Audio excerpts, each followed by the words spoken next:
দুর্নীতিবাজদের গ্রেফতার, অবৈধ সম্পদ বাজেয়াপ্ত, তাদেরকে নির্বাচনী অযোগ্য ঘোষণা করা সহ বিভিন্ন দাবি নিয়ে গণসমাবেশ করেন ইসলামী আন্দোলন বাংলাদেশ জিঞ্জিরা ইউনিয়ন শাখা। সিয়াম হোসেনের পাঠানো তথ্যচিত্রে ডেস্ক রিপোর্ট। 27 ডিসেম্বর শুক্রবার বাদ জুমা জিঞ্জিরা ফেরিঘাটে এই গণসমাবেশ অনুষ্ঠিত হয়। এ সময় প্রধান অতিথি হিসেবে উপস্থিত ছিলেন ইসলামী আন্দোলন বাংলাদেশের যুগ্ম মহাসচিব মাওলানা গাজী আতাউর রহমান।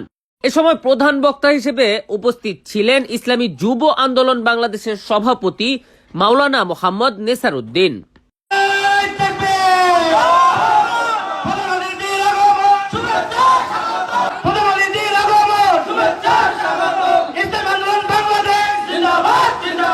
গণসমাবেশের সভাপতিত্ব করেন ইসলামী আন্দোলন বাংলাদেশ জিঞ্জিরা ইউনিয়ন শাখার সভাপতি মাওলানা সোহরাফ হোসেন। সঞ্চালনায় ছিলেন ইসলামী আন্দোলন বাংলাদেশ জিঞ্জিরা ইউনিয়ন শাখার সেক্রেটারি জনাব মোহাম্মদ হারুন খান। এ সময় বিশাল এই গণসমাবেশে ঢাকা জেলা দক্ষিণের বিভিন্ন নেতাকর্মীরাও উপস্থিত ছিলেন।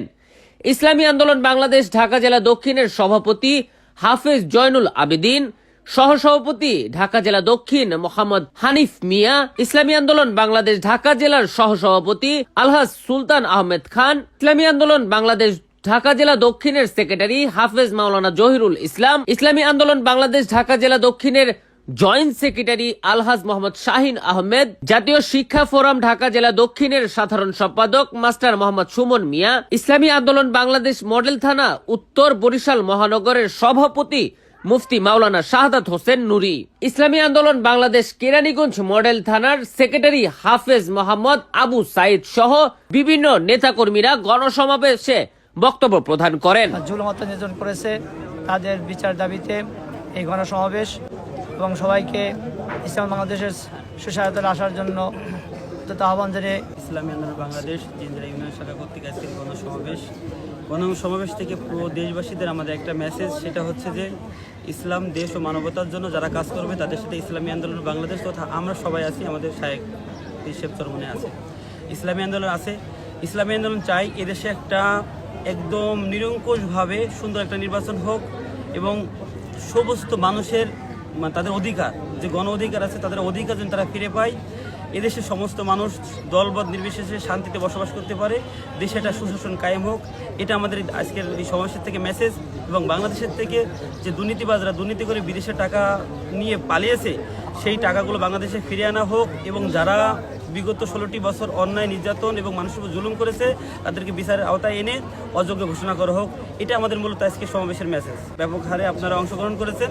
ইসলামী আন্দোলন বাংলাদেশ জিঞ্জিরা শাখার পক্ষ থেকে আপনাদের মোবারকবাদ, ধন্যবাদ। আজকে যেই সমাবেশটা করতেছে আমাদের 4টা লক্ষ্য নিয়ে আমরা এখানে আসছি। একটা লক্ষ্য হচ্ছে আমরা জুলাই এবং আগস্টে গণহত্যা যে হয়েছিল, ছাত্র গণহত্যা, সেটার বিচারের দাবি। আর দ্বিতীয় নম্বর লক্ষ্য হচ্ছে আমাদের পিয়ার পদ্ধতিতে নির্বাচন, যেটা আমরা দীর্ঘদিন যাবৎ আমাদের পীর সাহেব হুজুর চরমনাই বলে আসছে এবং বারবার বলে আসছে, আমরা সেই পিয়ার পদ্ধতিতে নির্বাচন চাই।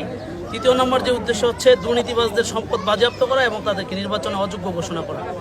আর সর্বশেষ এবং চতুর্থ যে উদ্দেশ্য হচ্ছে আমরা হাত পাখার দাওয়াত ঘরে ঘরে পৌঁছে দেওয়ার জন্য আমরা আজকের এই সমাবেশ আহ্বান করেছি এবং জিঞ্জিরা ইউনিয়ন শাখাকে শক্তিশালী করার জন্য আমাদের সভাপতি সেক্রেটারি এবং আমি জাতীয় শিক্ষক ফোরাম ঢাকা জেলা দক্ষিণের সেক্রেটারি হিসেবে আমরা সবাইকে আহ্বান জানাবো যেন সবাই হাত পাখার ছায়াতলে এসে আমাদের দলকে শক্তিশালী করে এবং বাংলাদেশকে একটি কল্যাণময় এবং সুখী রাষ্ট্র হিসেবে গড়ে তুলতে সহযোগিতা করে।